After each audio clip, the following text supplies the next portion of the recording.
ase babakire babitsa kundi bari bayazanye naho yabayakuyemo bayazanye naho dufashe ku ngufu wowe ntaya warimo wowe ntaya warimo Theo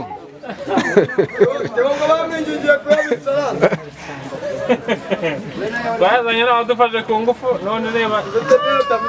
tanakukira cyapa cyiza akama banjye n'amakuru abanya connection zapfuye urabitse tutemere kwambuye mwana baraturanye wese yabonaga ubuse nta mafaranga beneri yiri kuvuga ngo amafaranga yacu bagomba kuyaduha ubuse turajya kuri beneri baraduha amafaranga bagomba kuyaduha kwishyuza beneri urumva abana bajya kubura bato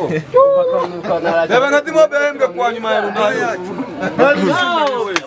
ushakayo bishaka tuvugane baraje ati umwihangane bajya tuvugane ibyapa se babimanuye baramaze mihango y'umuhango reko hari ibyo ubona baraduha amafaranga baziteze cyane